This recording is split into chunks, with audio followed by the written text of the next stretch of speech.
stay a while and listen.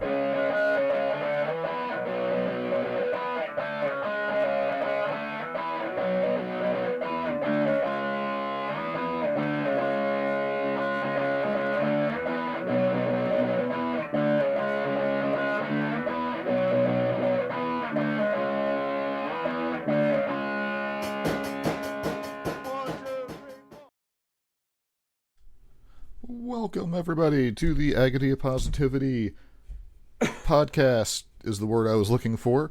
I am Ross. With me, somewhere. Saul. There he is. Saul. The man known as Saul. The man called Saul. We could switch Sting's music for you. Yes. I've not been up long enough to try to get my voice that high to pretend to sing it, so we'll spare everybody that. So how are you doing? It's been a pretty uneventful week here in the United States. Not much going on. Yeah, no rednecks have invaded my home or anything, but yeah. Can I? Now I can say rednecks because my family are from the South. So I can say that, right? That gives me legal rights to. I'm pretty sure of people to give a hard time. Rednecks is pretty universally open. Yes. Well, see, now this is what I say. When someone says, "Yeah, we're just rednecks," I'm like, no. There's a difference between rednecks and country people. Country people are just people who live in the country. Simple. And they have morals, and they're just, they're humans. Rednecks are just white trash that, well, I guess it doesn't have to be a white person. It's just trash, right? That don't respect anybody, and so that is my definition of a redneck. Yeah, the one thing I want to say, because I would like to think that even if you're like for everything going on or against it, that everyone can find the humor in the fact that it took over 100 years, but the South's flag finally made it to the capital of the United States. I saw that.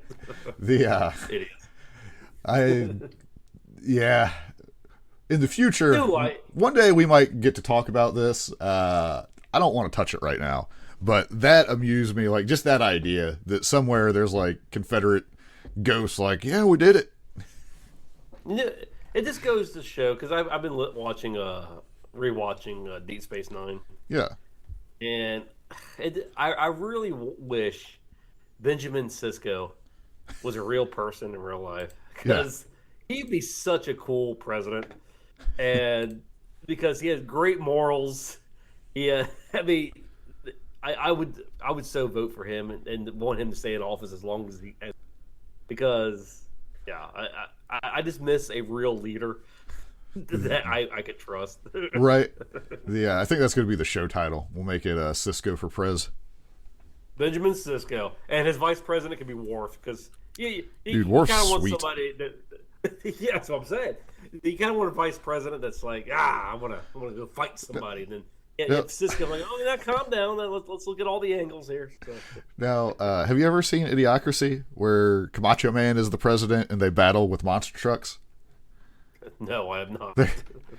You need to watch that movie. But so if Worf is the vice president, do we revert back and have trial by combat in Congress?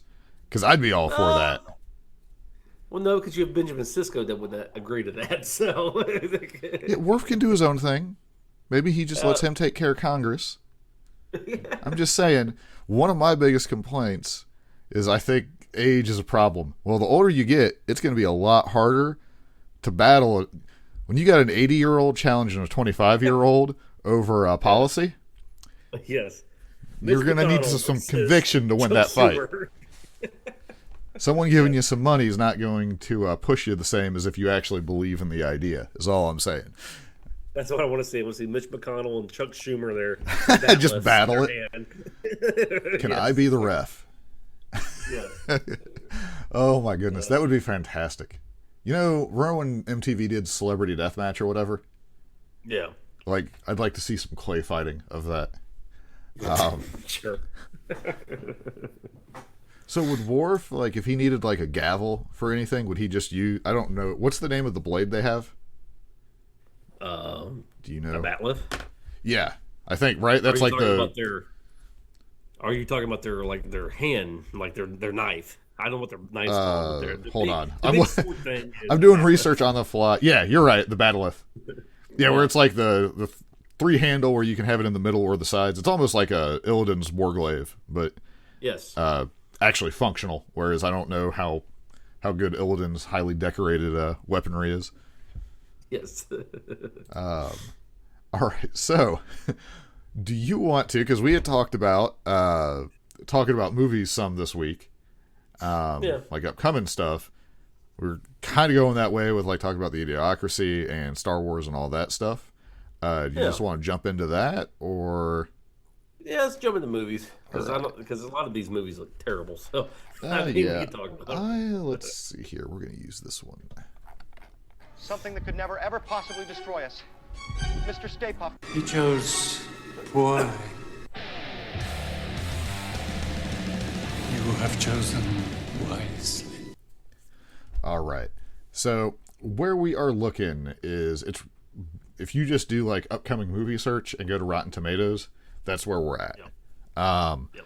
So now I haven't read about anything in advance unless I've seen like a commercial on YouTube or something or Twitch or something like that. So, and are you pretty much in the same boat? Pretty much. I feel like you're more likely to have seen something. Before we get into this, I want to tell you, 2020, I finished it. All the James Bond movies for 2020. I watched them all. Really? We throughout the entire year, we all got together with some friends, and we watched them all. And I gotta say, the only ones I liked was the Daniel Craig ones. So I like his Bondness better. I haven't seen all of those, I don't think, but I remember really liking Casino Royale. Because like that opening, like the parkour style chase scene in the beginning, early on, like that's crazy, and that kind of got me interested. Plus, heavy on the poker. Well, and the thing about it is, it should have been Casino Royale 1 and Casino Royale Part 2, because Quantum of Solace is basically Part 2 of Casino Royale. They don't tell people that, and I think that's why people kind of doesn't like that movie, Quantum of Solace, because it didn't make sense to them. Right. It follows. It goes right into Quantum of Solace. Right. So maybe people hadn't seen Casino Royale and just... Exactly, yeah. So that's possible. That was a movie production's fault on that one. I do feel, though, if you're making a James Bond movie, you're like, are the people who are going to see this James Bond movie, did they see the last one? Oh, yeah, I'm sure they did. Like, I think it's a moderately fair assumption to think that, it's like, if they put out another Indiana Jones movie, are they going to question, be like, do you think anyone who's coming to see this has seen Raiders of the Lost Ark? Sure. No, maybe because I'm old. I just can't imagine, like, I don't know. I don't think anyone, like, super young saw Indiana Jones and the Crystal Skull movie advertised, and were like, oh, I'm definitely going to see this, even though I have no idea who Indiana Jones is. Like, I feel like it'd be kind of like that. They should just forget that movie ever existed and don't even watch those and just go 1, 2, and 3 there. I mean, many people argue for that. I still do. I'm not saying that Crystal Skull is great. It's definitely like the bottom of the 4, but I don't hate it nearly as much as other people do. So I don't know how you like it, because Indiana Jones is not Indiana Jones in that movie. He's something. He's old. What do you want? I mean, you got Shia LaBeouf that I was assuming was going to have a fear of monkeys after the jungle vine swing scene. I was like, it sounded like you said Child LaBeouf. Child, like... yes. How great would it be if anyone older than him just started doing that to him? It'd be fantastic. Oh, God. But anyway, so what is the likelihood if someone were like, hey, Saul, I'm going to watch all the James Bond movies in a marathon. Would you join them again? No. Okay. I appreciate because that's like what 312 different movies. How many? I was making up a number. How many? Oh, I think I think it might be 20 something or 17. I mean, it's up there.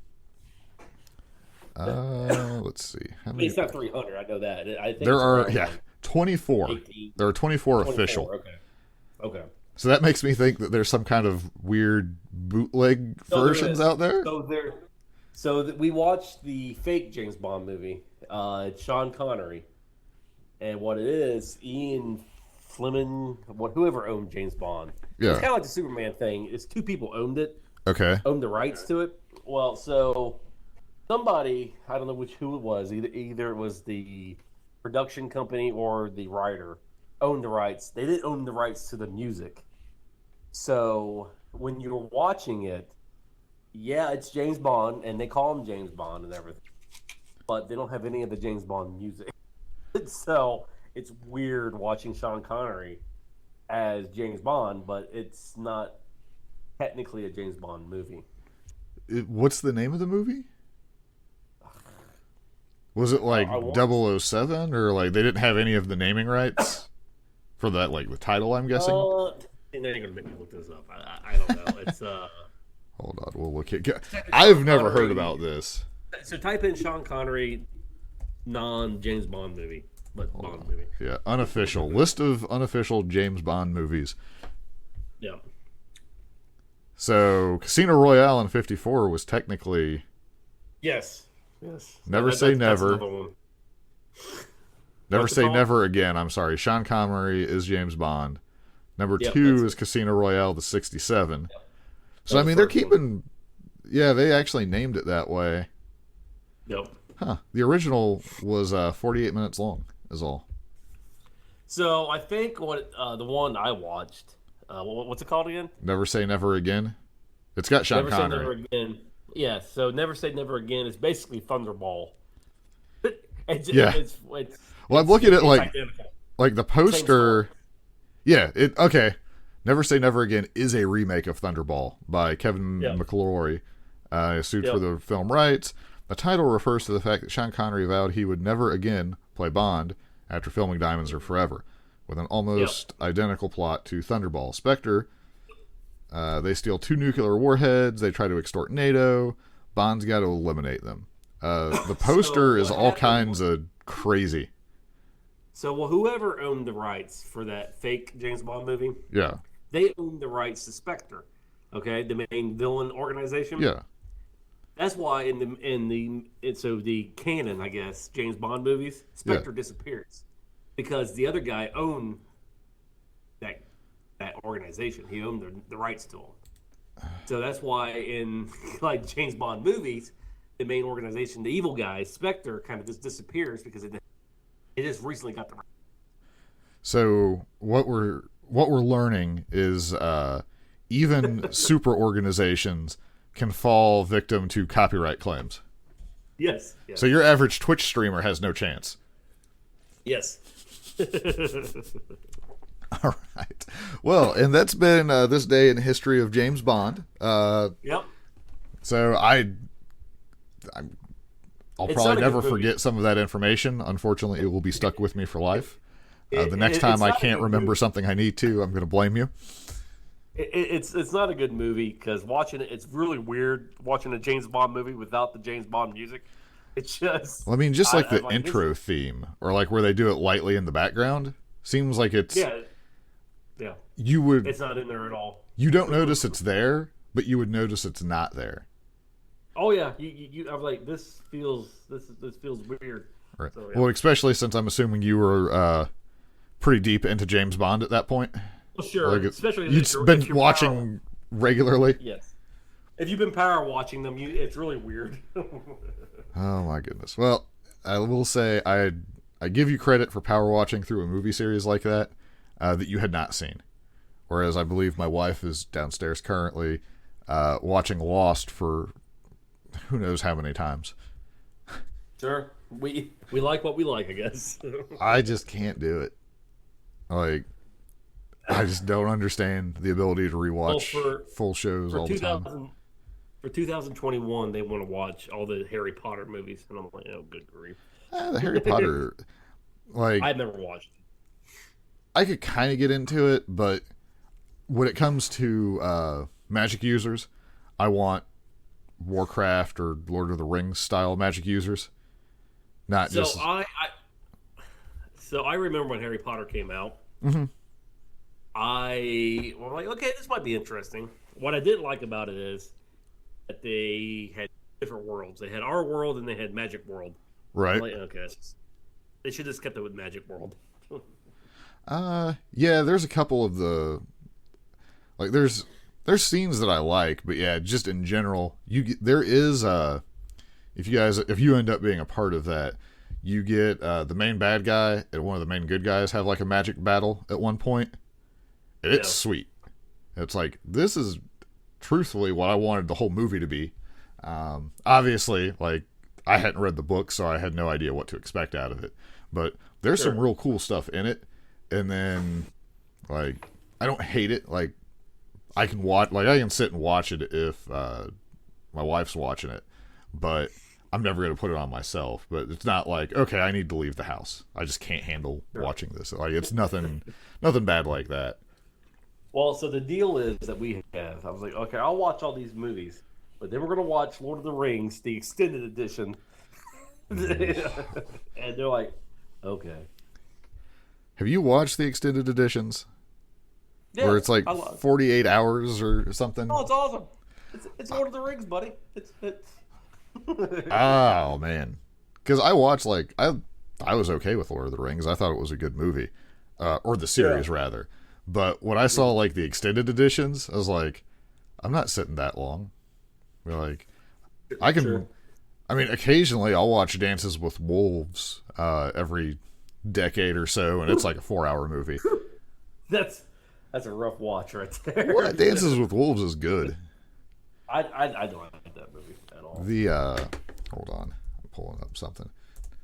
I like that you can just type dances and it shows up. But, I mean, what's not to love? Kevin Costner teaches the Indians how to play baseball. yes. Like, that's the deleted scenes because his contract has that, he plays baseball in all his movies at some point and has gills. He also has gills. This is actually a prequel to Waterworld. He's just immortal. Yeah, there you go. Yeah, how great that would be to take 3 Kevin Costner movies and just basically pretend they're all part of a trilogy. I think the only Kevin Costner movie I like is Robin Hood. I think that's the only one I like. I like that one kind of the least. Really? I don't know what I want. So Robin Hood seems like a movie that should be really good. Mm-hmm. I think I could swear we've talked about this before, but something about every time they do Robin Hood, I just don't. It doesn't hit for me. I kind of think they need to do like a TV series. Like they've had one. They've tried. I mean, technically yes, but there's a way you can do it and make it good. I just haven't seen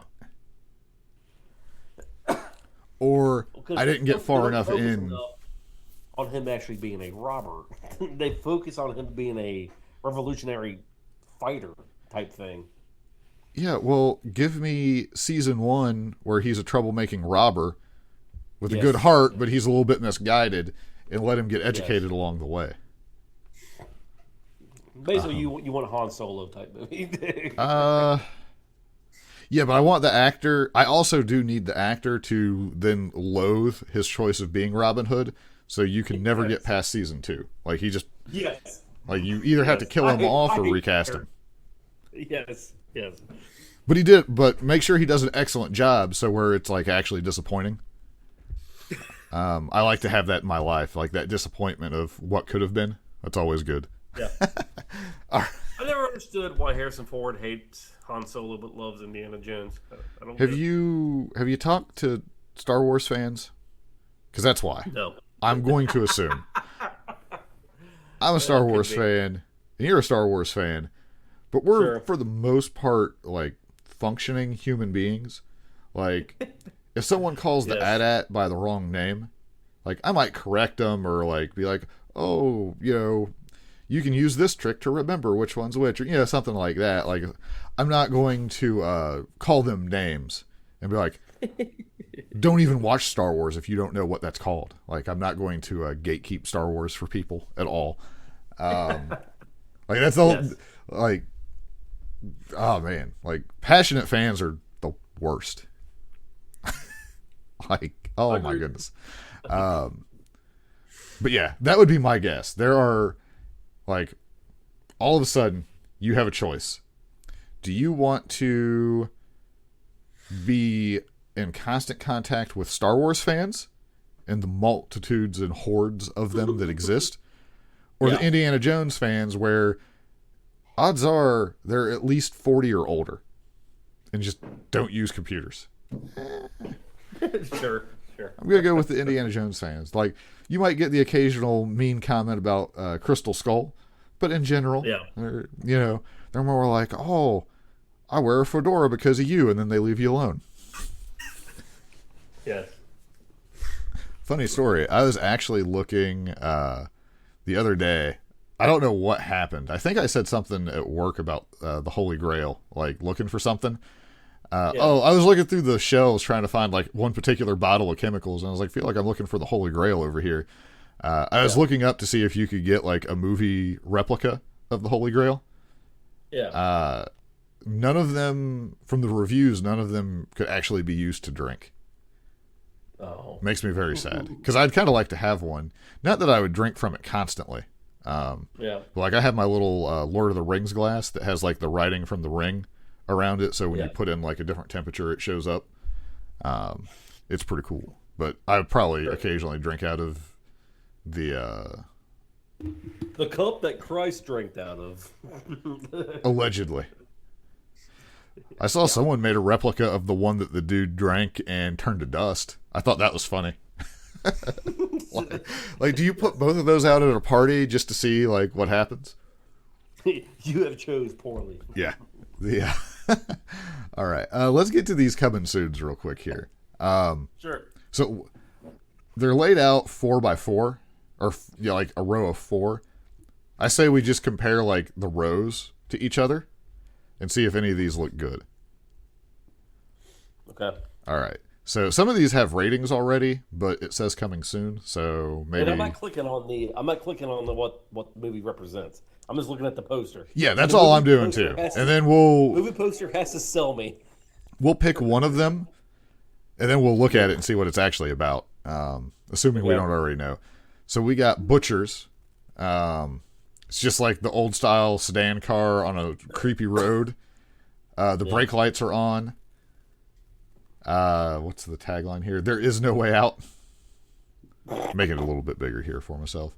I can't see who's in this. It doesn't really matter to me. It looks like it's just a horror movie. I've heard nothing about it. Thumbs down for me. Yeah, it doesn't. I would never see that. The poster reminds me of when I worked at the movie theater forever ago, like back in 2000. And we'd get like some movie in that nobody had heard of, and there'd be a poster, and we'd put it up, and then nobody would ever see it, and then it'd be gone in 2 weeks.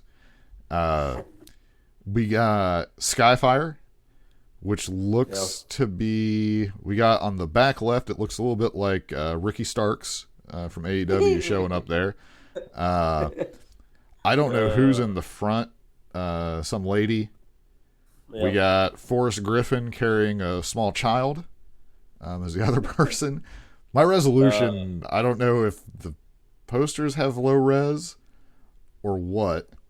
It looks terrible. I'm assuming, so they're running from a volcano. I'm wondering, I heard a long time ago, did you ever hear of the game Fireball Island? No. There was a board game that was Fireball Island, and they remade it. And it was basically like you had to get to the center of the island, but you could roll marbles down paths to try and knock people out occasionally. Mm-hmm. I had heard there was supposed to be an adaptation of that game into a movie. I wonder if this ended up being it. Again, I'm going by the poster. Now, the optimist in me. So, Skyfire was one of the Transformers. Depending on which version, it's Skyfire or Jetfire.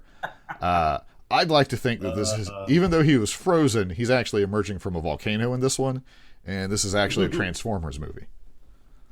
Well, I definitely ain't gonna watch it then. So, but this one will be different. We got The Bid. Hey, Michael Bay is not gonna produce this one. Dude, you know how many solar flares he could do with a volcano, or the lens flares, not solar flares. Don't get me on a rant with Michael Bay. He is terrible. We're going to do a lot of fast cuts so you can't even see what's going on. All right, next one we got. Now, this one has like a rating of 60%. So I don't know if it's like pre-release. Like, I don't know how that works on Rotten Tomatoes. I know there was controversy in the past.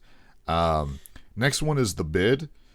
It says adapt to your environment. So you got two guys in prison jumpers. I'm guessing by the adapt to your environment that someone's not supposed to be there or something like that, because you got like a lineup at the top. So I'm not sure what's going on. Like, movie poster looks terrible. Thumbs down. So the guy, like, if you're looking at the poster front left, I don't know who any of these guys' names are. I don't know, like, there's names at the top, but I don't know if they correspond to this or like the lineup they got. So he's got the score marks on his jumper. I dig that. I had a pair of pants in high school that every time I wore, like, they were jeans. Every time I wore them, I'd just put a score mark for I had worn them that day. So I had like up one pant leg, I had all these score marks. So I'm partial to this just because of that. I like keeping score on your clothing is something I understand. So okay. All right, this next one, I guess it's a Netflix thing. The White Tiger, based on a book. Thumbs down. It looks very artsy to me. Yeah, I don't even think I would accidentally write this. I don't know. Like, out of all these, so Butchers is going to be some kind of weird horror movie, and I don't really care for those unless it's like Jason. Like, I'm pretty particular about my horror movies. Skyfire, I didn't know, like, I just can't imagine whatever's going, like, I just can't imagine this being a good movie. White Tiger, like you said, looks like an artsy movie. Probably not. The Bid is probably going to give me some laughs. Like, I honestly think I would go, out of these four, I'm going with The Bid. I'm going to tell everybody that I'm watching it with about how keeping score on your clothes is sweet. It's nice fashion. I guess if I had to choose one, I guess The Bid might be the best, I guess. I mean, we're only going by posters, but my assumption is there is more likely that movie will be funny. Sure. Even if I get like 3 or 4 laughs and it's just the worst movie I've seen, that's going to be better than... How many bad action movies have you sat through where you're just like, man, this is awful? Like, sure. All right, let's go. So we got row 2, Bloody Hell. Yeah. It's one hell of a fairy tale. They're doing the dude in the background has 2 faces kind of thing. Yeah. People are in black and white and they look afraid. There's clearly an explosion going on in the background, and then it looks like 2 creepy masks. Yep. Thumbs down. Next one, we got the 355. It is a lady in front of red, like blue, red. Cruise, maybe. I have no idea. I'm really bad about knowing. Oh wait, I forgot. I'm going back for a second. Let me see here. Since The Bid actually ended up winning that one, I want to see. Framed by a police officer, 2 Philadelphia rappers start serving time for a crime they didn't commit. They encounter a bunch of hardened characters to prove their innocence and make it out. Okay, so yeah, so there could be some some humor in that for sure. Let's see here. Okay, back to the row we were on. Just to have some idea of the... Oh no, I got an ad popping up. Yeah, the 355. Yeah, I don't know. It looks like this lady's very sad. She went to go like dress shopping and then found her her fiance like cheating on her with the Panda Express person or something. Wow, I don't know how you get all that from that, but okay. Her facial expression is that like, I am so unhappy, but I actually can't believe this at the same time. Okay. And she's black and white, and pandas are black and white in most cases. So, like grayscale. Have you ever seen around Halloween when people do like the black and white costumes? Mm-hmm. Those are really cool. I wish I knew how to do that. I'm assuming it's a lot of like gray and dark makeup to get the effect. Sorry. So what does 355? Oh, and they've been engaged for 355 days. That I assume is where that comes from. Yes. What does the poster tell you? What is it supposed to tell me? Yes. Other than to not see it. Yes. The woman looks sad. That's the only thing I get out of it. Like, I'm sad. Right. All right. Next that we got the Marksman. Oh, it's Liam Nielsen, the guy who's against guns. And what does he have? A gun in his hand. Yes. So top of it, it's got his name, slightly red background where it looks like he's looking through, we'll call it since it's called the Marksman, I'm going to assume it's a sniper rifle. Yeah. Or it could be just a rifle. Either way, he's got a scope and it's the Marksman.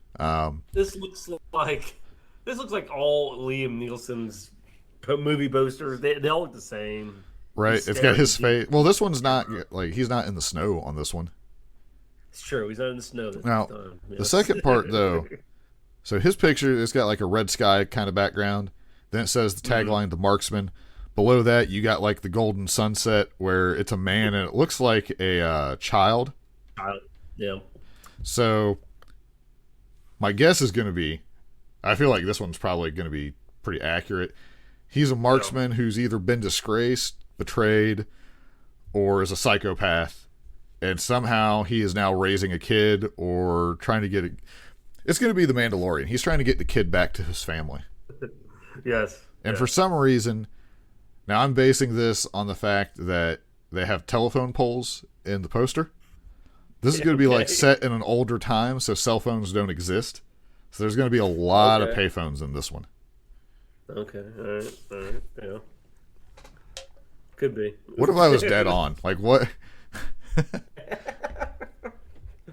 All right. Yeah. Our final one, we got MLK FBI. I'm assuming that's going to be going into the like what went on during that time. Yeah, I assume it's like a documentary, I guess. The poster's kind of cool because it's basically like the back shot of him. He's got like the white collar kind of above the suit jacket. But I don't know. So yeah, I mean that one. I mean it's other than like what slant they take on the story, like from pro or against. Yeah, like the FBI involvement and all that stuff. You're right. You're basically watching like a documentary, probably. So what would you pick out of these? So I really don't like movie documentaries. Yeah. I don't like horror films. Don't like sad people. Sad people. I guess I'm watching the guy who doesn't like guns, I guess, but has guns in the gun movie. Film. Yes. I kind of think out of these, I would probably go with this one too. Just because I got to, truthfully, I have to be in the right mood for anything. But, yes, like a documentary is something that I'd be like, you know what, I'm just going to watch this, but it'd be like 2 a.m. and I couldn't sleep. So let's see what we got here. Photos. All right, I'm looking here. Hardened Arizona rancher Jim Hansen simply wants to be left alone with his Muppets that his father left him. I'm making that up. Simply wants to be left alone as he fends off eviction notices and tries to make a living on an isolated stretch of borderland. Everything.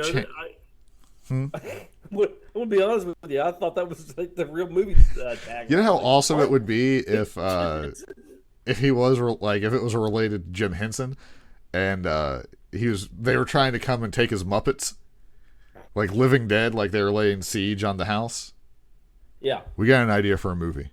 We need show's over. We got to get storyboard going. All right, everything changes when an ex-Marine sharpshooter, what a thought, witnesses 11-year-old migrant Miguel fleeing with his mother, Rosa, from the drug cartel.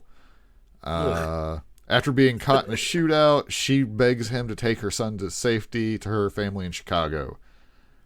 Defying his cop daughter, he sneaks Miguel out of the local U.S. Customs. Jeez, oh Pete. And so it's every Liam Neeson movie that's been released for the past 10 years. Gotcha. Fight to the death, the Code of Honor, the boy. I want to find out if it gives a setting, because you can't tell me all that's going on, and it's not like an older setting with no cell phones. January 15th. Dude, I was pretty close. Like, not that that's impressive, because that's like the easiest kind of movie to predict. It's like Goonies, like you kind of know what's going on there.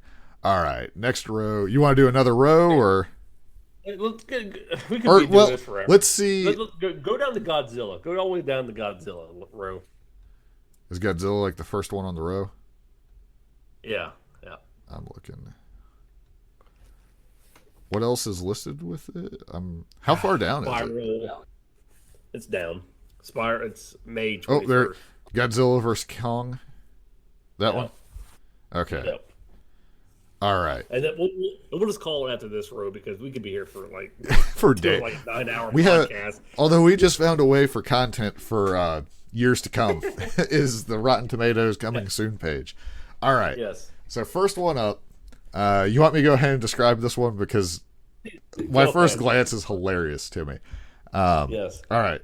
So Godzilla vs. Kong. So Kong and Godzilla Kong is apparently taller than Godzilla. But they're in like that gray-green thing. And then the background to it is almost like a heat signature map. Like if, like the Predator uses. Mm-hmm. I'm wondering if it's supposed to be part of like an atomic explosion, because that's what's woke Godzilla up here. Honestly, though, at first glance, it looks like it's going to be a love story between Kong and Godzilla. Yeah. I can see that. So this thing's not coming out till May. Hopefully, I don't know. This is like a minimalist poster. I feel like they could have just done like a fight poster, like where they're squared off, like like a UFC or a boxing match. Yeah. I mean, obviously, don't have them like wearing gloves or like a scale or anything, but or maybe you do. Maybe you do. I mean, depending on how the movie goes. So, do you think this is going to be where you have both monsters are good guys, and there's just a misunderstanding, and then they become like they respect each other at the end? Or is someone going to be evilly controlling one of them and the other has to stop the one? Probably the second one. But here's my problem with this movie. I already know how it's going. I can already tell you how it's going to be. Okay. We're going to get an hour and 20 minutes of humans talking, and then we'll get 15 minutes of Godzilla and King Kong fighting each other. I'm looking at something real quick. I was seeing. I'm not reading too much about it. I wanted to see if they had a runtime. Mm-hmm. There's like nothing for this yet. Yeah. That's how it is. They focus in on the humans, somebody falling in love with each other, or whatever. Yeah, and no one actually cares about that. I was like, no, I want to see a big gorilla and a lizard fight each other. I don't care about Suso and whoever. Yeah. So there's the potential. If this is really like, So let's say it is a 2-hour movie. Now there's the potential, if it's, trying to think, if half of it is giant monsters battling, it'll be pretty good. You're being very optimistic here. I'm just like, I feel like, because you can, I don't want like a 2-hour last man standing match between Godzilla and King Kong.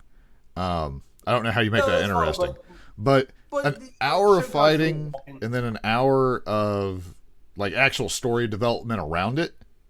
Yeah. Like, I think you could make that work. Yeah. Because obviously one of them is going to get like the advantage early. Like, you're basically looking at a 2 out of 3 falls fight, is my assumption. Yeah. Where one of them's going to be the heel, and due to man's interference, like one of them's probably going to win. The first fight, one's going to retreat. They're going to come back. Something shady's going to go on, and then the final one, you're going to get like a full powered fair fight. Goku shows up and gives them some sensu beans or something. Or the final fight is the real bad guy emerges, and that's who they have to fight. Yeah. Mecha Godzilla. I'm calling it. Mecha Godzilla is the final entrant on this one. Not There Mothra. you go.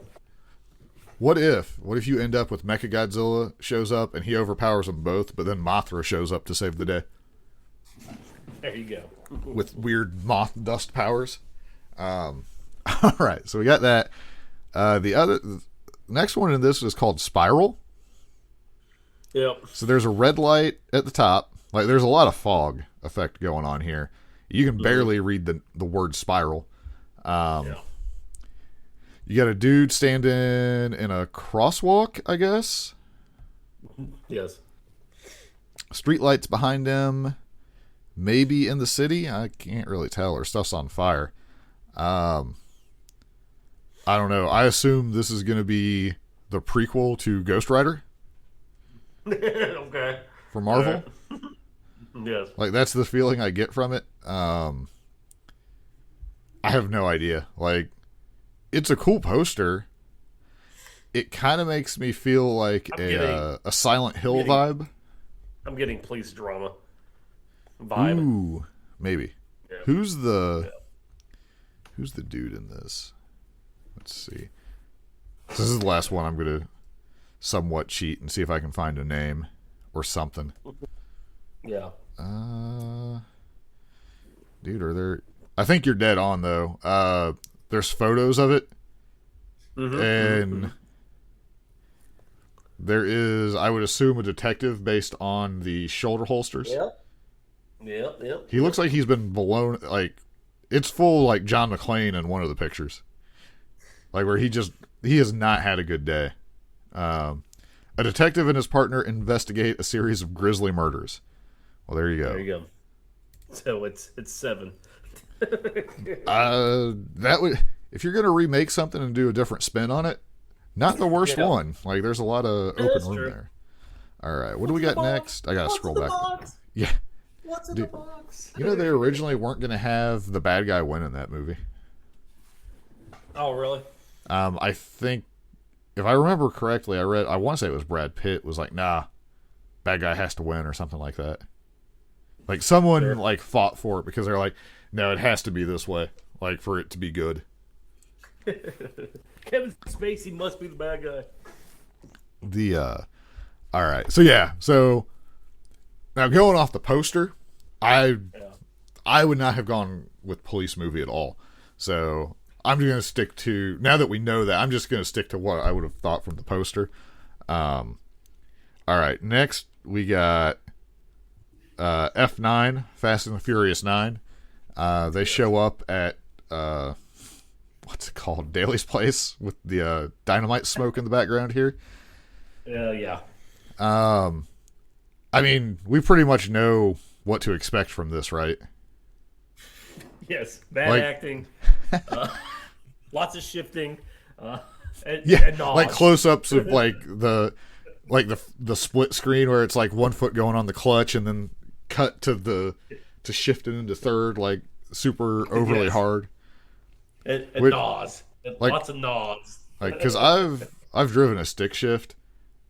Very seldom when I shifted did I like just jam it? Like it's not really necessary, especially on like.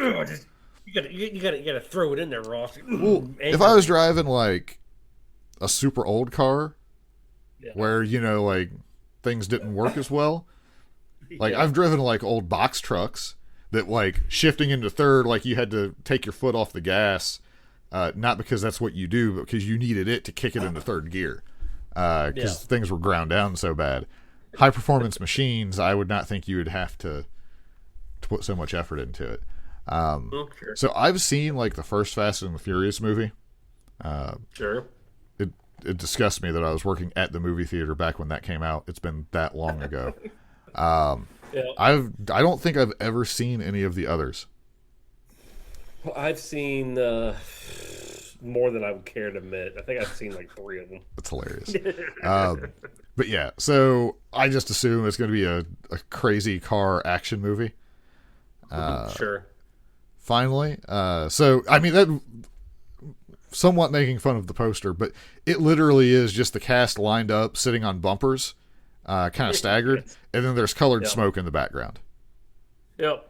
So that makes me think that based on other movies, the smoke is going to have to do with like driving cars out of the airplanes, and then the cars have parachutes and smoke trails, right? Yep. So the next movie poster, Disney went all out. Let me tell you, they probably spent a fortune on this thing. Yep, Cruella. So now, I would think this means that this isn't 101 Dalmatians remake. Is this the story of Cruella? Yeah, because that's a character that I really want to see. I mean, who cares about?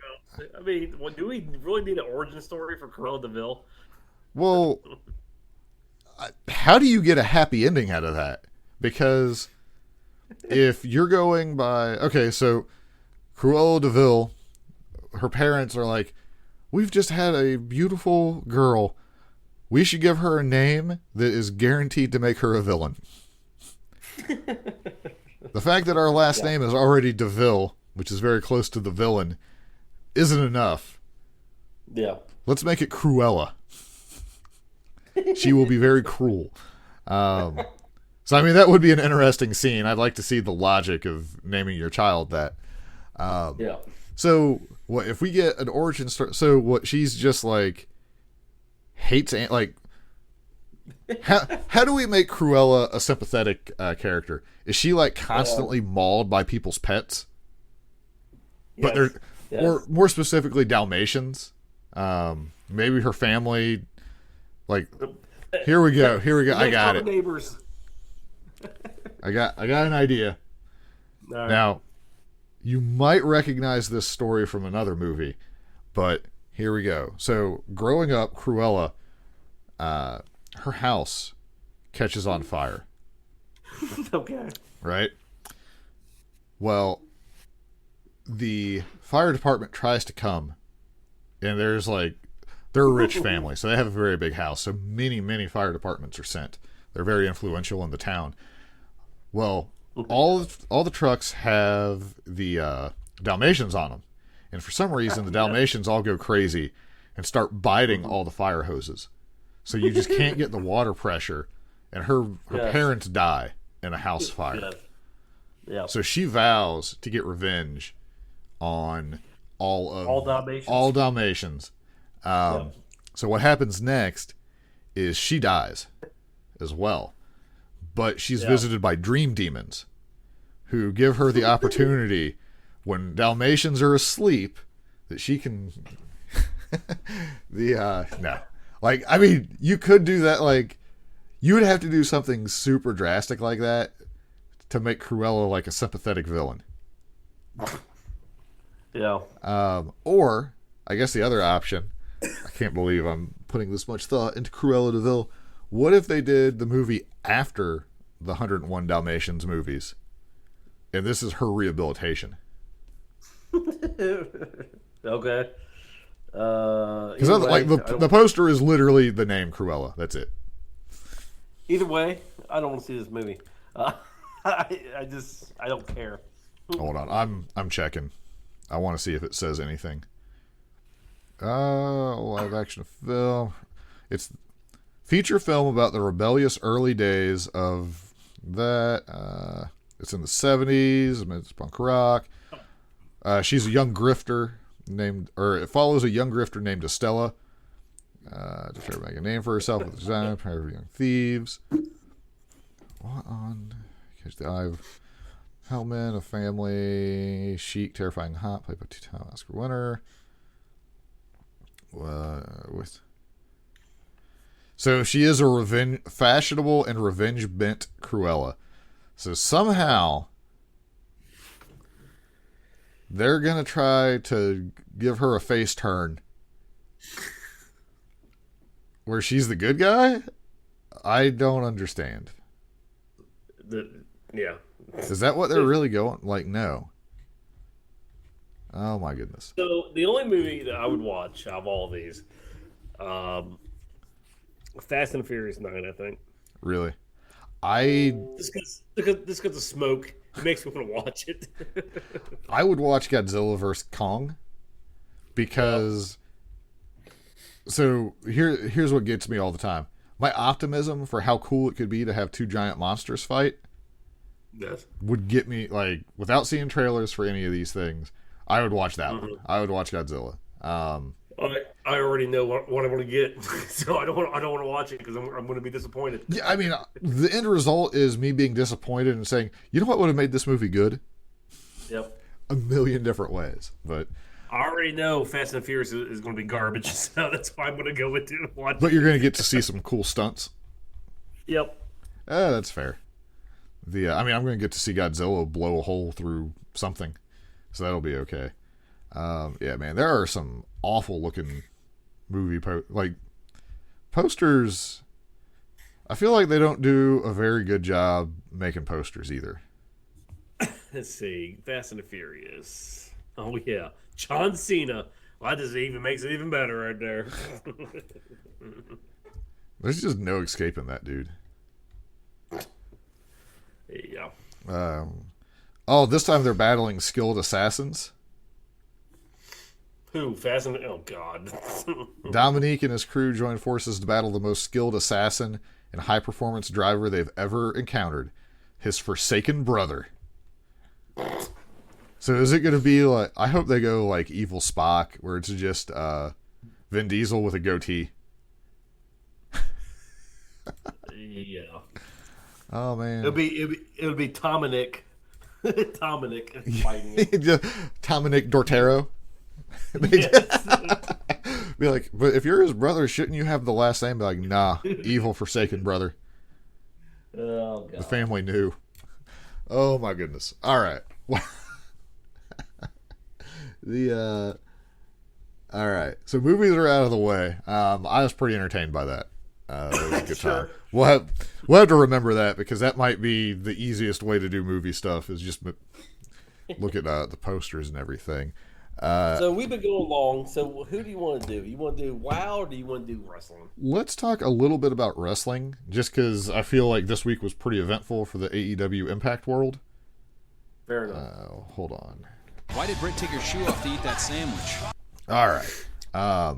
So this episode of Dynamite, like you saw some of it, yeah? Like here and there? Yes. So to me, the things that really mattered the most, other than Hybrid 2 with the Acclaimed, is awesome. You have dancing and rapping, insulting people. I'm a fan of it. Sure. Sure. You got Moxley does a promo, and it's basically like he's gonna get Kenny Omega. Not surprised, but it's nice that he didn't just like go away and be like, "Oh, I guess that's that," and is done with it. Sure.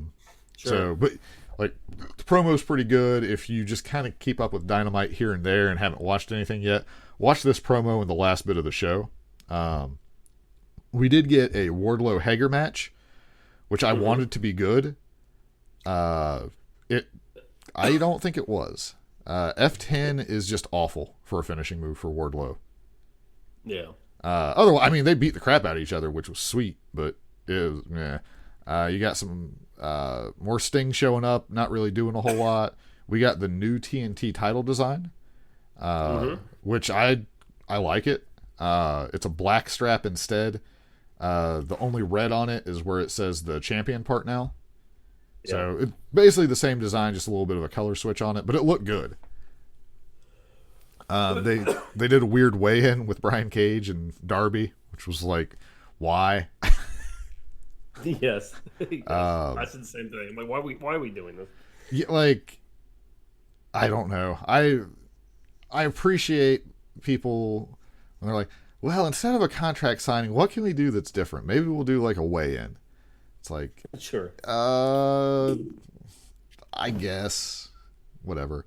So Snoop Dogg is hanging out with Cody, because they got like the Go Big show premiering on TBS yesterday. Go watch it, because if you follow any AEW people on Twitter, there's no way you haven't heard about it. I was almost brainwashed into watching it. Sure. I was like, it is coming on, and I don't have anything else to watch. Like, they almost got me. The fact that the dude has like a giant, like the big wheel, I would love an adult version of the big wheel. Those things were fun. Going down the driveway and like skidding, destroying the plastic wheels. Snoop Dogg does the scariest something off the top rope I've ever seen. I thought he broke his back for a second. How old is Snoop Dogg? Too old. I mean, like, I was genuinely concerned, like, him going to the top rope. I was like, one, Snoop Dogg's really tall, like, a lot. I was like, he's old, isn't he? He has to be 50. He has to be 50. Yeah, like, at least. I don't know. I will say, I don't know if you saw this match at all. Like, Snoop Dogg got into the role of playing Cody's manager kind of thing with, like, the coach sheet or whatever. Yeah. If nothing else, when Snoop Dogg shows up, whether it's WWE or apparently AEW occasionally now, he actually looks like he wants to be there and have a good time, as opposed to the celebrities you're like, this person doesn't even know what wrestling is or care. He is 49 years old. Really? So that's not too bad, I suppose. He has to be older than that. Whatever. I thought he was way older. Like, I remember him being a teenager when I was somewhat just becoming a teenager. Yeah. But either way, we got I mean, it was basically a match that you kind of figured Cody's going to win and Snoop Dogg was going to do something, but there's the argument that maybe you shouldn't have Snoop Dogg be doing moves to your wrestlers, but it's not like Serpentico is exactly high up on the card. Yes. Like when WWE has like the celebrity get one over on like one of the more established people, it's like, oh man. And I mean, Serpentico got beat up by Cody first, so it's it's a little bit better. It's still, I can see people having a problem with it, but I mean, Serpentico's basically an enhancement guy currently on his way up. So we got, let me see here. So has Abaddon grown on you at all? No. It's growing on me a little bit because pretty committed to it. The man you're like, it's doing all right. Commentary does not help Abaddon very much. So I will say that I did not like Marilyn Manson when he first came out. Yes. I don't like that. I just don't like that type of look. The only spooky characters that I like are the Undertaker. Right. He's the one that I will accept in this universe of scary and the Fiend. Yeah. I like the Fiend too. It's hard because the barrier to entry, like the difference between the Undertaker and a rip off of that gimmick is just such a hard sell. And I'm sorry, and she reminds me of a ripoff of the Undertaker. Right, it's hard not to, because it's yeah. I mean, to be fair, it is. But it's like it's doing better now. It's also like the match against Sheeta I thought was pretty good, but like she basically just has a good match with everybody. I'm pretty sure. I think Sheeta's really, really good wrestler. I think that's like absolutely. She's actually going to fight Tay next week, so I'm expecting that to be pretty good. All right, So here's Abaddon is an entity that lives. I actually saw a pic. I didn't intend to, but I ended up seeing a picture of her without makeup, like without the whole gimmick on. Yeah. Not what I expected her to look like. I mean, it's not like completely different, but it was like, oh, I would never like the makeup is done really well, if nothing else. Like there's effort put into it. All right, Kenny Omega and Rey Fenix. This match was insane. Yeah. While watching this match, like, because the rest of the matches on the show, like they're okay. I mean, it was like, it's like, yeah, they're throwing some matches out there. Everybody's working hard. It's not like atrocious. Like, I'm not sitting there like, I can't believe I'm watching this. But I'm definitely more like AEW has a lot more where I'm more into the story in between the matches. To where it's like, honestly, if the match was like 30 seconds, but it progressed the story on some of this stuff, just because it's taken a while to, like, they're a little bit slower, for sure. It's like, I just want to see what happens next. But this match was on like just such a different level from anything else on the card. Yeah. I don't know. Like Phoenix, I just don't understand how he moves the way he moves. Sure. Yeah. Like once upon a time in my youth, I was athletic. I can't imagine doing some of the stuff he does as fluidly. Like it just doesn't make sense to me. And I mean, Kenny Omega is. I can imagine Kenny Omega's athleticism if that makes sense. Because a lot of his stuff is just being quick or powerful. Phoenix is like some different level of like balance and finesse that I just like. Kenny Omega reminds me a lot. His wrestling styles kind of like a Rick Rude or Kurt Hennig type thing. Maybe Kurt Hennig with a little more like high flying to it. Yeah, Kurt Hennig, Bret Hart ish type. I kind of see that. Well, because he's got like he can do the dives and the moonsaults and stuff. But really, he uses like a lot of strikes too. But it is like so it's well documented that I have like action figures that I fiddle with when I'm like playing Hearthstone or just sitting there watching like videos or something on the thing. When I use like when the Kenny Omega figure has a match, so everyone has like if I make Kenny Omega fight, say Steve Austin. Well, Steve Austin has a very limited move set to where it's like, like, I don't know how they worked it out in real life, but it's like, well, he only has about 5 moves and then a whole bunch of punching and kicking.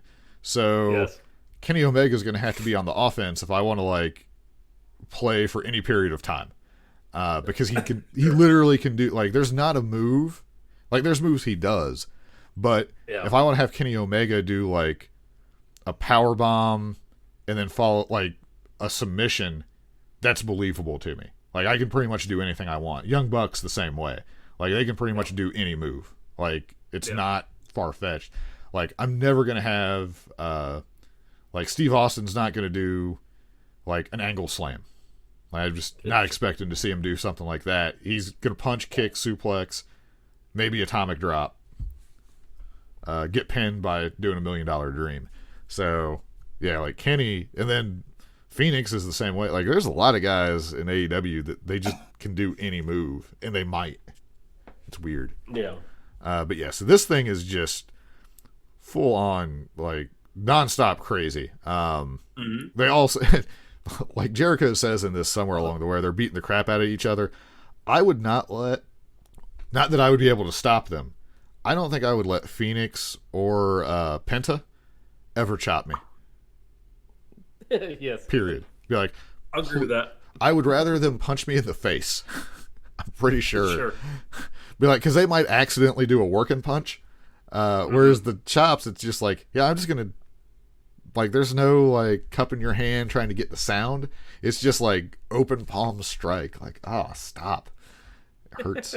But, yeah, so end result is Kenny wins with this one. Did you see the one wing angel finish?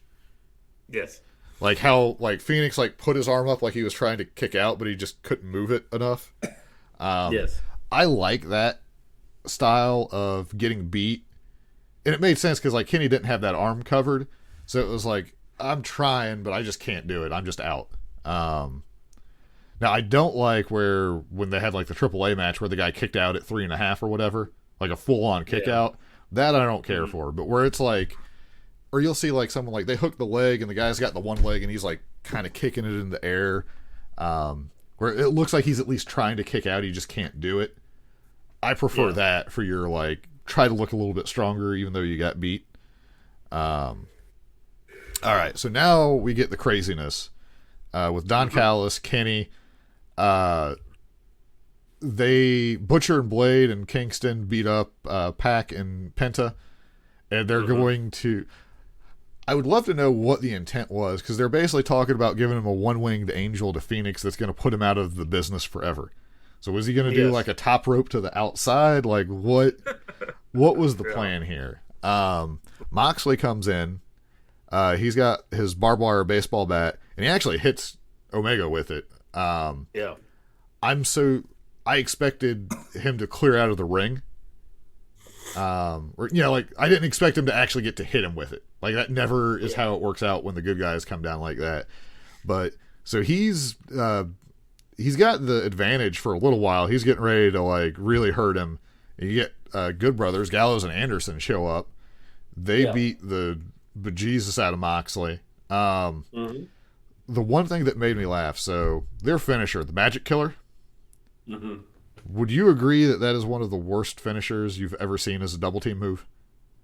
Yeah, it's not that good. Like it felt like Excalibur and Jericho were trying to make it like it was some devastating move. Yeah, it's like no, no, it's not. I'm not. It's not that. I never liked it. Double power bomb, like that would be my. I'd be more impressed by like a double power bomb than the Magic Killer. I'm sorry. Sure. But yeah, so they're just whomping away on Moxley. Omega gets the bat and is going to use it. All of a sudden, you get like everybody trying to help out from ringside, which makes sense. It didn't even occur to me that like it's all the wrestlers at ringside. So good job there. But they, funny enough, when you try to get in the ring against people, it's harder because they can kick you in the head. Yes. So I like that they didn't get like overran and chased off. They took over. Basically, they were getting ready to hit him with the baseball bat. I guess Omega had been watching Over the Top recently with the baseball hat. Yes. Where when it was time to go, you flip the hat backwards. I could be wrong. I assume that's what that was a reference to, right? Like, did you pick up on that or? No, I didn't see that. No. Oh, yeah. He like has a hat and then he turns it backwards. He's like, "You made me flip the switch," and I was like, "Is that an Over the Top reference? That's got to be, right?" I didn't think about it. Yeah, it might be. I mean, I can see Kenny Omega sitting there watching Over the Top, it just being a weird like that being the thing where he's weirdly like into it. It's amazing that he would be able to watch the whole movie without turning it off. What? Are you saying that a dude drinking a can of oil isn't amazing? Even as a kid, man, I couldn't get in. I was like, this is dumb. I can't watch this. I'm still saying we're missing an over the top energy drink where it comes in like the can of oil, like that look. Sure. Missing out. Yeah. Bucks come out. They're pleading with them, but they basically like someone tries to grab Kenny, I think, or Don from the back. I think it was Griff or Pillman. Bucks kind of super kick them off. They're like, "Oh, what's going on?" But they throw up the too sweet hand sign, and then the Bucks. I'm sure McMahon sent out a cease and desist. There's stories that cease and desist never happened. That they just pretended that it did. It would be hard, I think. Now, the too sweet, maybe, but I don't know how you can restrict people from doing the hand sign. I don't see how you do that. Right. So I don't. Yeah, and I have no idea. But either way, it's. I mean, Tony Khan is not a dumb man, so he either 100% is prepared to pay whatever trouble would come their way from it, or there's not an issue. I more than likely think that there's not an issue, or they feel they could do that and get away with it the one time. Even if they never do it again, they can do it the once. No, I think that there it's a missing opportunity here if we don't have the real Bullet Club come and fight these guys. Yeah, like from New Japan. I think it's a missed opportunity. Hopefully, we'll get it. Yeah. Cause it's hard to tell now because like they definitely mentioned Wrestle Kingdom. Yeah. And what was going on? They mentioned Kenny's friend Kota Ibushi, who has the strongest neck in the world. Well, didn't Impact have some kind of relationship with New Japan? I thought so. Well, supposedly they had like a less than good one because Okada was sent to Impact when he went on excursion, and I wasn't watching at the time because I didn't really watch Impact. But apparently they did not treat him very well. Gotcha. And that supposedly, whether it's true or not, I don't know. Because part of the excursion thing is you're supposed to learn some humility. So I don't know.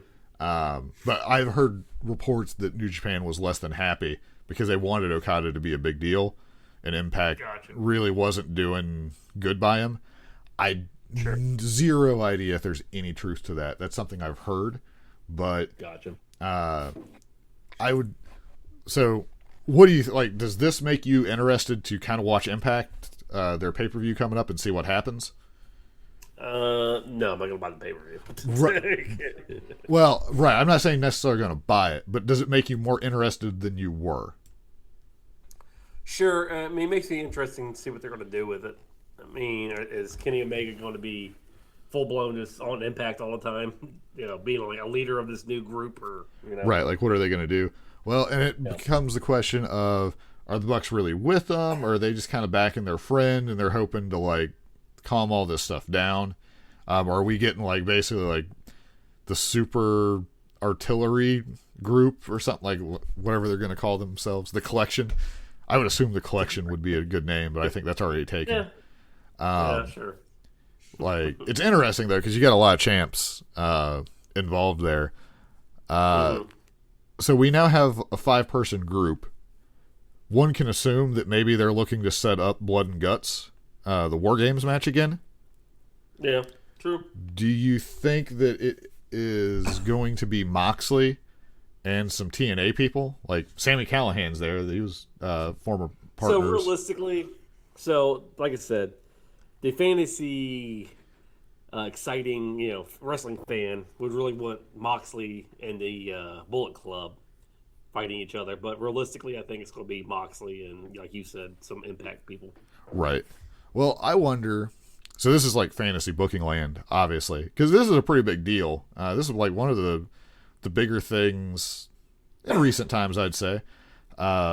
So we know that Moxley... This is taking into real world into account as well.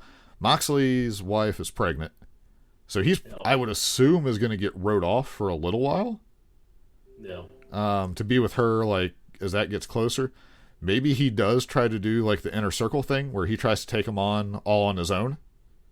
Yeah. But this time he fails. Yeah. Which would put them a leg above the Inner Circle, which I think it's time for. Yeah.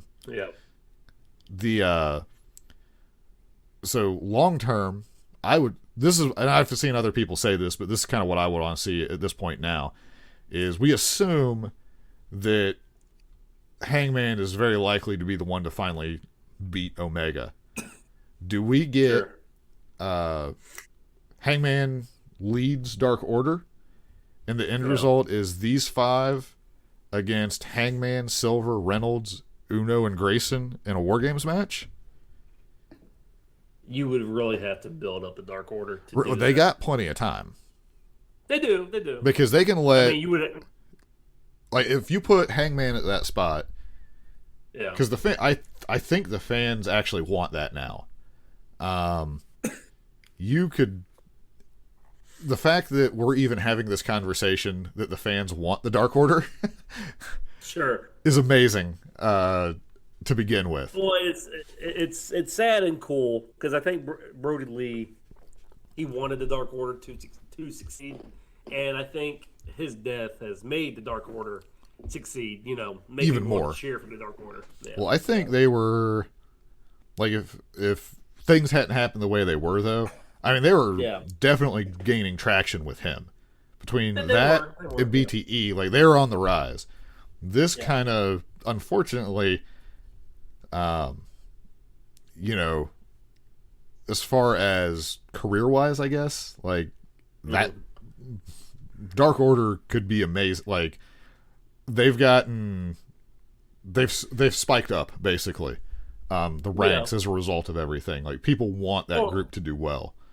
The same thing happened with Chavo when Eddie died. You know, Chavo got a little bit ahead, like an increase. So I mean, it's just until WWE just did really weird stuff WWE, with him. Yes. Yeah. Yes. But yeah, so if you put Hangman, who has become pretty loved and a pretty interesting character, with the Dark Order, I mean, you could. Well, I would assume this Omega's run's going to be close to a year, probably. Yeah. Like it seems like. Hope, yeah. So you can build for a year or 9 months. Say build Dark Order for 9 months. You do the blood and guts thing.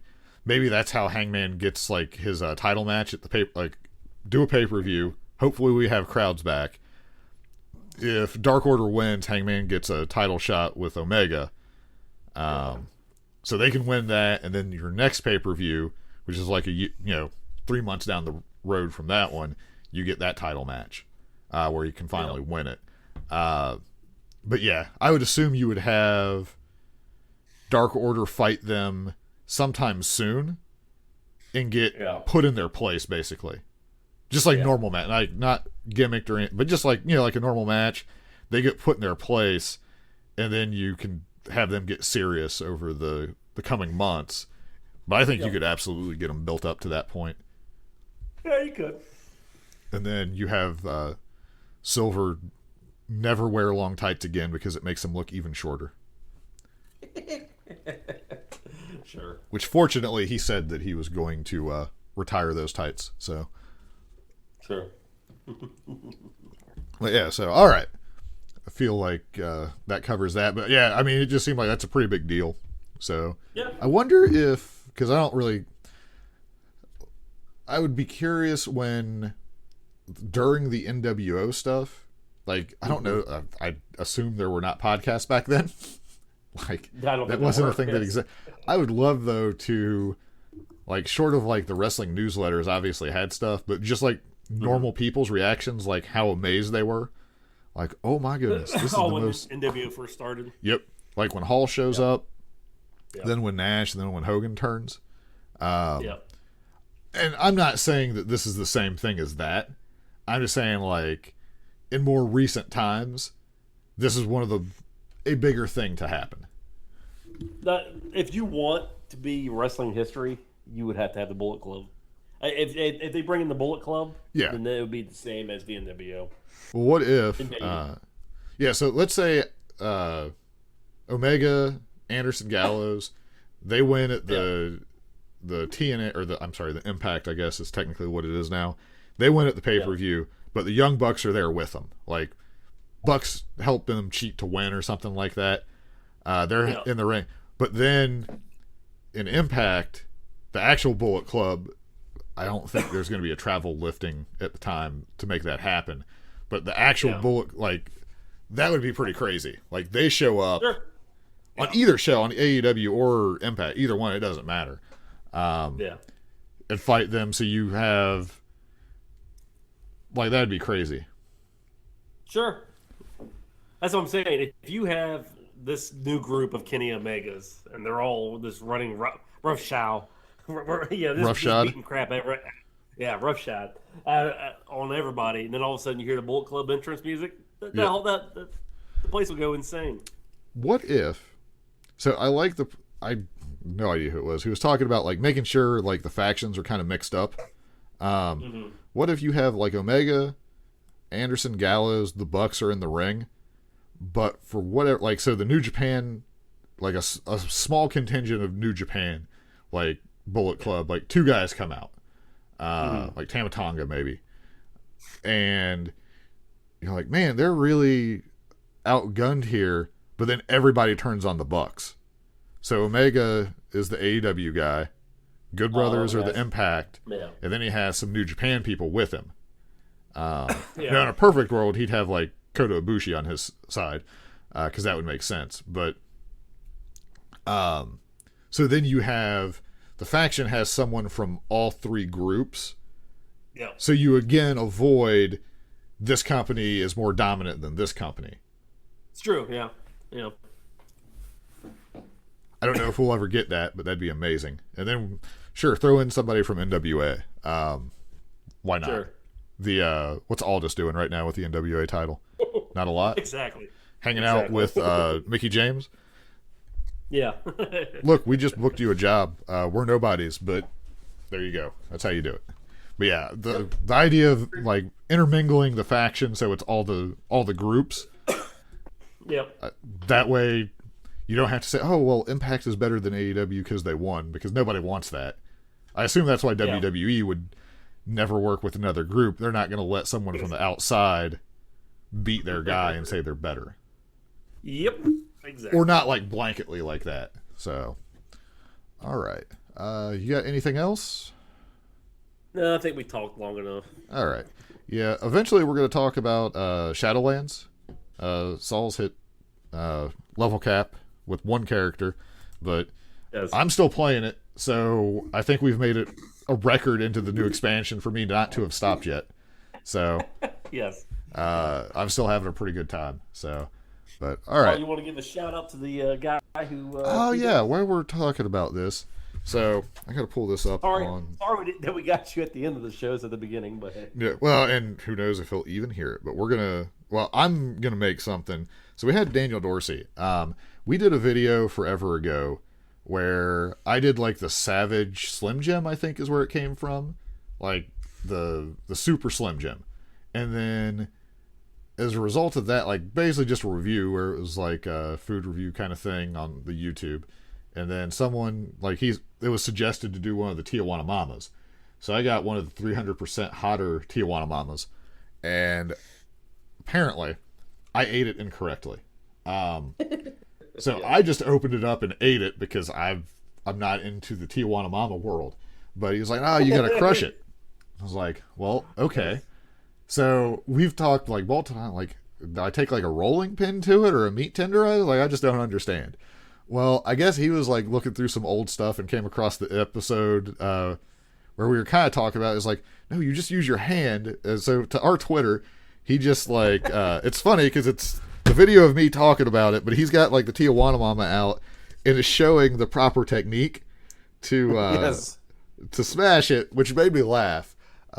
I don't think it's going to make it any better, but so I'm going to make an actual video and put it on the YouTube for it, because if he's willing to go to that much effort to show me the correct technique, I'll at least try it. So the YouTube video should be you looking at his video, looking at our video. Yes. No, absolutely. Well, I've watched a streamer who's an expert at reaction to reaction videos, so I'm familiar with the technique. So, and then Daniel can later on do the reaction to the reaction to the reaction, and he can start his own channel if he doesn't have one, and we'll be set. And we'll just be like, well, this is like a 40-minute video, but it's just of them watching each other's videos and then reacting. What is this crap? Yes, exactly. So, all right. But yeah, so we're going to do, like, I don't know if you have time, but after the show, I'm going to do that at some point. Try that and be real let down. I tried to save a little bit of my drink because I don't think it's going to be good, but maybe it'll make it better. So, all right, everybody. So we will end this episode with me saying, if you feel strongly about something, don't invade a building to get your point across. There's better ways of doing it. Yeah. Could do better. But I mean, it made it an exciting news day. Yes. Benjamin Sisko, buddy. Benjamin Sisko for president. Telling you, that's going to be the title for sure. So, all right, we'll outro this, but we'll be back, I would assume, next week, unless the internet doesn't work for anybody next week or something crazy. We will be back. All right, later, everybody. See ya. Since we were talking about at the AOP podcast is the Twitter if you want to follow along with whatever's going on. I mean, where else are you going to get people sending stuff on how to properly mash up a Tijuana Mama? I don't know. True. All right. Later, everybody.